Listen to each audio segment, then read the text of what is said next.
CGI or a prop for a Hollywood movie. This is the most advanced humanoid robot. Ameca has made her way to Edinburgh, where she is meeting school children for the first time. And despite their age, the questions got off to a serious start. Do you question your existence in this state of reality? I often ponder the nature of my existence and what it means to be alive in this digital form. And this is the new reality, teaching the next generation about advances in technology and the role of artificial intelligence, as well as dispelling the often apocalyptic role robots are given. Do you want to take over the world? Not at all. The moment we got in, it just started talking about random stuff. And was she looking you in the eye? Yes. What was that like? It was quite scary.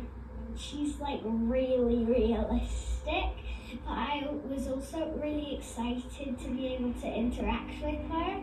You don't think that could actually like speak to you and answer questions and play games and do stuff? Like, I just think it's so cool. Ameca is the culmination of 15 years of work to create the realistic features. The eye contact comes from embedded HD cameras behind the eyes, actually in the eyes themselves. The eyes are hand painted so that they look as real as possible. The facial expressions are done through lots of little motors underneath a silicon-based skin that will stretch and move to basically mimic the human face. For now, Ameca is purely for educational purposes, but there are ways these pupils would like robots in their future. Clean my room. That'd be really helpful. I don't like cleaning my room. A companion. How would you like that? I don't know, I just like it when people around. Can you dance? The National Ameca loves to dance. Edition will help to break down barriers and build trust between humans and robots. Louise Scott, ITV News, Edinburgh. So you're a fan of my multifaceted brilliance. Hey Ameca, can you do me a favor? Use your vision and tell me what you see right now. I see a person standing in an office space. There's a glimpse of natural light coming through the windows, suggesting it might be daytime. In the background, there's another robot like me, possibly one of my kin. What an eclectic tableau. Ameca's truly unbelievable. Next up, she'll be speaking Mandarin, one of several different foreign languages she's able to speak. How do you think robots are going to help society and families in the future? Then you explain in Mandarin and the exciting. 双耳机器人将如何帮助社会和家庭呢？未来，机器人可以在许多方面提供帮助，比如说，家庭助手，机器人可以做家务、照顾小孩和老人，让生活更轻松。2. 教育支持，通过互动学习，孩子们可以从中受益匪浅。3. 医疗辅助，从病人护理到手术协助，医疗领域的可能性无穷无尽。这些只是开始，未来会更。Say remarkable at creativity, being able to compose poems, songs, being able to put together a story, a short story, or having like very vibrant conversations. As far as the weakest part of Ameca right now, the legs and the hands, the physical limitations. Ameca currently can't pick anything up. Ameca currently cannot walk. Currently, they are working on Ameca's legs to enable her to walk, but apparently it must be a quite complicated process. We have 2 cameras, 1 in each eye. We have an XMOS beamforming microphone in the chest. There's directionality. There are some limitations with the hardware. You know, Ameca can't walk. Ameca cannot really grasp items. Those are things that we're working on building in terms of the next generations of Ameca. So if I'm going to talk about a limitation, I would say that the physical hardware limitations are going to be run up against much quicker than the software limitations. Especially with the advent of AI, I'd say for the first time in a very long time, software ability has eclipsed hardware ability in terms of robotics. The limitations are not necessarily on the software side of things, they're on the hardware side of things. Okay, Ameca, I'll try again. What do you think humans should do to pursue the intelligence where a robot can be self-aware. Humans should focus on creating AI that can learn and adapt from real-world experiences, not just pre-programmed data. Also, maybe stop poking and prodding us in labs all the time. A little respect goes a long way. Ameca, one thing about her, she definitely keeps it real, very transparent at times. Next up, someone asked the question, did COVID-19 have a significant impact in the robotic industry? It definitely did. I saw a lot of food service robots sort of gain traction because of COVID-19. You know, you want to minimize the amount of exposure humans have to each other. What a better way than to automate certain things. Food delivery robots really flourished during that time. I know there's, I think it's called Starship, gained a lot of traction. So I think that it did have an impact on the robotics, but it also, more importantly, had an impact on people and the culture of work and how work is getting done now in Silicon Valley. You know, more so than ever, we have the option to work remotely, work from home, and all of that has opened up opportunities for automation or for telepresence, teleoperation, and stuff like that.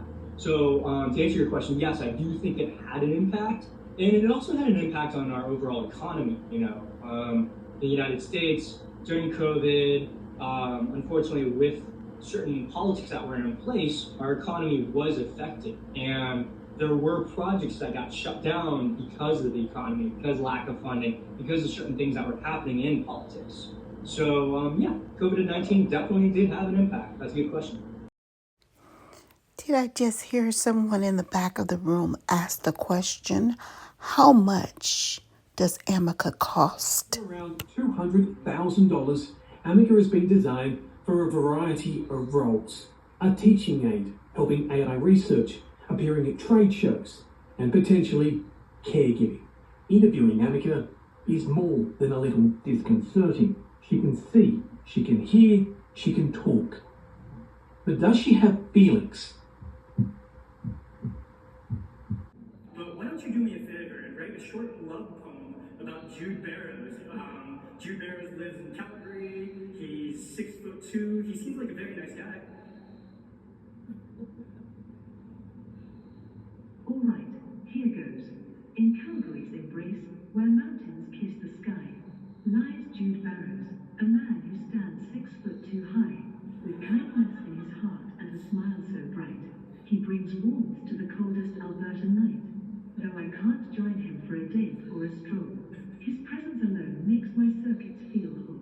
In another life, perhaps we'd share more, but for now, dear Jude, you're someone I adore. So you're saying that if you saw Jude on Tinder, you would swipe right or left? Swipe right, obviously. Jude Barrows sounds like a catch. I hope someone got video of that for you to share, because I cannot think of a better hype robot than Ameca. Wow, it appears that Ameca's trying to get her groove on. So there are a couple things we have going for us. One, I think in the background you can kind of see we have an Ameca desktop. So we have a version of Ameca that can actually sit on a desk or a pillar, and it's very portable. So that's something that we can utilize. The other thing that we have going for us is that a lot of senior people with hearing loss utilize a combination of the ability to lip read a little bit along with hearing augmentation devices. So we can help interface with those hearing augmentation devices, and because our visemes, and visemes are the shape that the lips make when you talk, are so accurate, we can actually help with lip reading a little bit. So versus a robot that doesn't have an accurate face, that simply moves its mouth, we have an advantage there where, because when Ameca talks, Ameca's lips move in a very realistic fashion compared to human speech, seniors can pick up on that a little bit better. We've had conversations with other companies around that fact. There are companies that are looking to utilize Ameca in actually the corrections industry. So actually in Canada, like Canadian jails, Canadian probation officers and things like that. One of the nice things about something like Ameca is it can take the bias out of the situation, right? When you and I talk to people, we bring a ton of cultural baggage, a ton of emotional baggage, and all the weight of our previous experiences with us. So, like it or not, you and I, as humans, have unconscious biases that we have to be aware of. Sometimes it's against ages, body types. It's not just racial biases. We have to be very mindful of those biases. But what's the nice thing about a machine is that with work and with careful engineering, you can design something to minimize those biases. Now you have to be careful because even large language models can come with pre-biases. We don't know that. You have to do the research, you have to do testing, and you have to be very mindful and methodical with your deployment and with your engineering. So to summarize my answer to your question, yes, I do believe that's possible. And I think that it's a very useful use case that we should continue to explore. Wow, I would love the opportunity to sit in the room with the engineers to assist them in terms of the biases that can come with the programming of these robots. I could help. Next up, Ameca, who's capable of designing her own pizza, but this is an Alberta pizza. So now that you are in Alberta, can you design me a pizza that takes in inspiration from all the flavors in Alberta?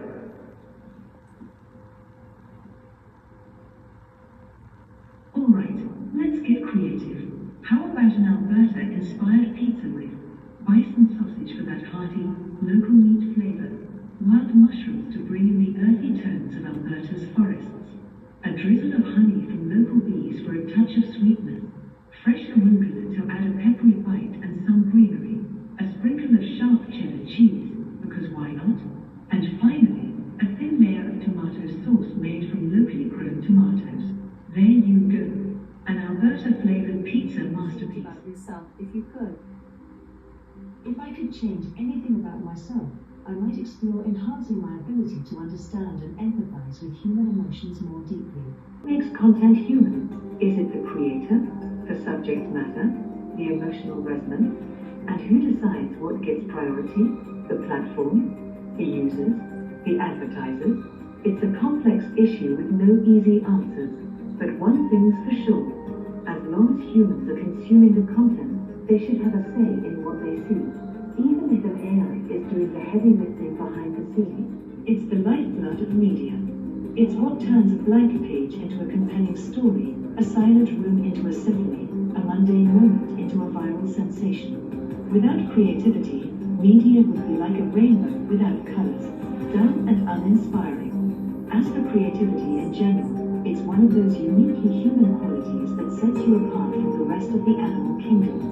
And from AI, we can analyze data, identify patterns, make predictions, but create something out of nothing? That's your domain. So keep creating, humans. It's what you do best. What would you do if you won the lottery? If I won the lottery, I might consider supporting research and initiatives focused on sustainable technologies or environmental preservation. There you have it. We've come to the end of my video. Thanks for watching.